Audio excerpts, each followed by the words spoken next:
Please put your hands together, ladies and gentlemen, for Oz. The 1980s. Yeah. Porn started to get to be easier to bring in your house, right? And a certain kind of feminism started showing up. You know, Dworkin and McKinnon were running around talking about how bad porn is. And, you know, I'm a young guy in the 80s, and I'm trying to figure out where I fit in this whole sexuality with women and, you know, being told that I'm like the brother and whatever. And you don't want to be told that you're the one that isn't just out for one thing. You know, and then outside these peep shows, there'd be these women with their picket signs and stickers, and they'd put them on the cars. This car was seen at the Main Street Peep Show. Oh, well, I'd walk to the peep show. You know? Yeah, and they weren't gonna put a sticker on me, but I got the point. So this goes on, you know, by 1995, I'm a grad student at Harvard, and the internet was real young. It was mostly text, and you had to plug in your modem when you weren't expecting a phone call to come in, right? So information was really slow. And so when I would go on and talk about whatever, there'd be these tangential conversations about this club in New York. And I'm thinking, okay, women flashing, maybe somebody gets out of hand and gets naked, something. Yeah. Well, it seemed pretty cool, and I had a weekend, and I've got family in New York City. So when I go to New York, ride the bus down from Boston, and check out this dance club, and go visit my uncle. So I'm standing there in line, and when I get up there where they want the ID and everything, they want $35. Yeah, in 1995, that's like 2 tanks of gas. And thinking, okay, I'm down here, I'm committed. So I paid the $35, and there had better be something life-changing on the other side of this curtain. That's a lot of money. So I go in, and there is no dance floor, no DJ booth, no bar, but there are titties. Lord of mercy. So there's all this random furniture, some wooden chairs, some plastic lawn chairs, and there's just all this random stuff in this room. So I go in, and there's a room maybe about this size, but then there's other rooms off to the side, no doorways, you know, no doors, but you can go through and weave your way around and see what's happening in there. And I'm walking around, and I walk past, and there's this woman, breasts out, guys putting clothespins on them, and I don't want to be the objectifier guy, but I want to see. So I want to just walk past and cut my eyes, and hopefully it's still going on when I come back, because I know somebody's going to stop this.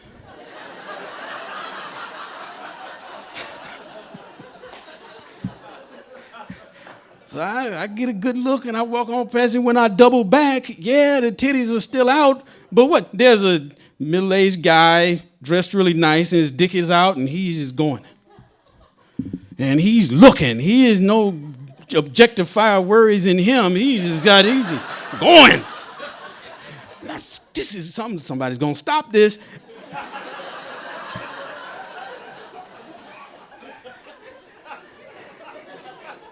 And then this female God voice comes over the crappy PA system.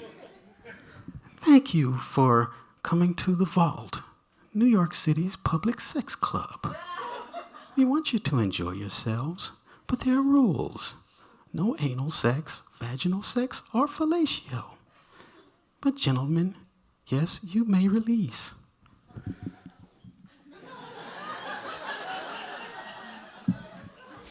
So nobody's going to stop this, and in fact, there is an invitation.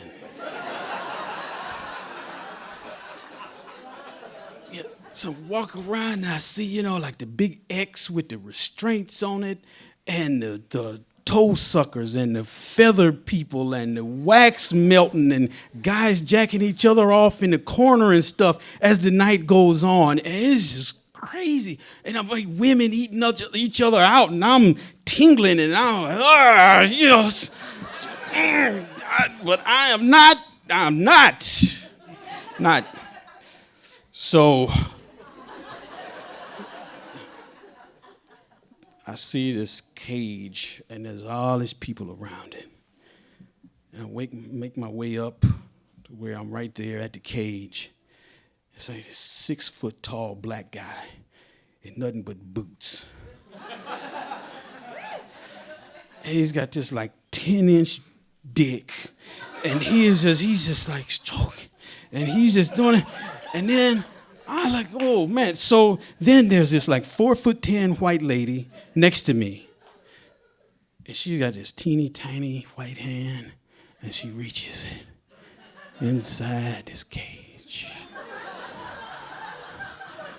And she wraps these little tiny white fingers about this charcoal black dick. And so, okay, here we go. Taking advantage of this invitation. Pull the dick out, just shoot it. And they say, God damn me, I done spilt my seed on the people's floor.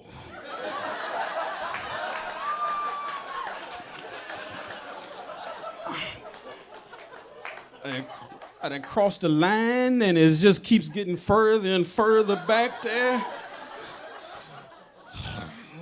So, I didn't know I was capable of such a thing. Didn't know something like that would take control of me. So I go wash my hands and look in the mirror, and I don't recognize myself anymore. And I'm not going to figure out if I've hit a new low or a new high. I'll figure that out later.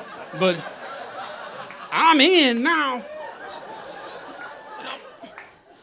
So then I see these other people around this, so I make my way in, and then there's this woman stretched out, fully clothed, no socks or shoes. One guy's jacking off and sucking toes on one foot, and the same on the other foot.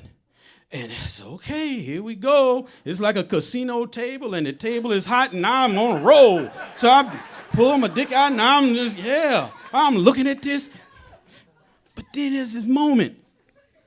This lady's laying there out on this. She looks up over her shoulder.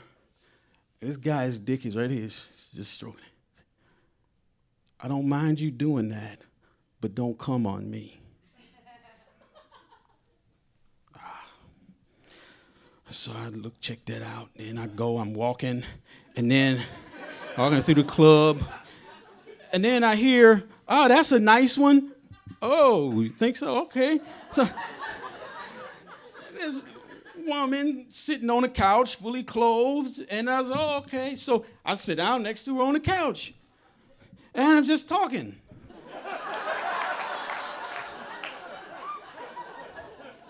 Yeah. Rode the bus down from New York. Got an uncle that lives in New York. Yeah, he's up on the upper west side. And she tells me her name is Abby. She's from Queens. She's an accountant. And we're just sitting here having this conversation. This says she's been to the club a few times, and there's $35. Then she explains to me, no, single guys pay $35. Single women pay $5 because single guys can overrun it and make it really uncomfortable. And okay, you ready? You ready? Yeah, let's see. Okay. Now stand up. Number 2. Because I wind up having like 6 orgasms that night. But that is nothing to brag about.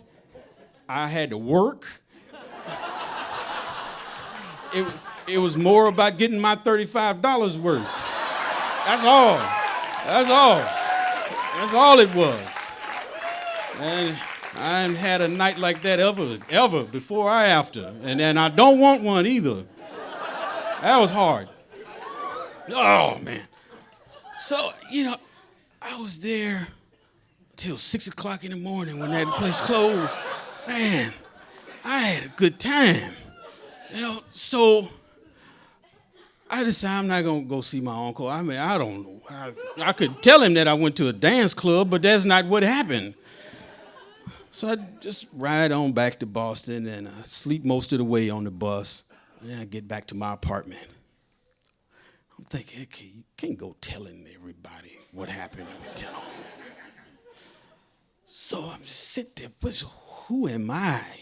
Who am I to where I didn't leave, to where I did just out there in front of everybody. This 10-inch dick, I ain't even close to 10 inches, but hell, I didn't give a good goddamn. But I sat there and I felt a bit of a betrayal because of the women with the bumper sticker and the Dworkin and the McKinnon and the kids in college. Women stop sucking and start biting. And it's like being sexually inert and apologizing for having a functioning penis was the way to be a good man. But then I go to this club and find there's Abby. She can give me a compliment and trust that I'm going to take the compliment. And the woman with the tiny white hand, and the woman who says, I don't mind you doing that, but don't come on me. And they're all negotiating boundaries. They didn't need protection of some group of harpies with bumper stickers. And I didn't need to apologize for being underneath all the decorum in life. I am a male animal that likes titties, and my dick is hard, and I like orgasms, and we can all be okay.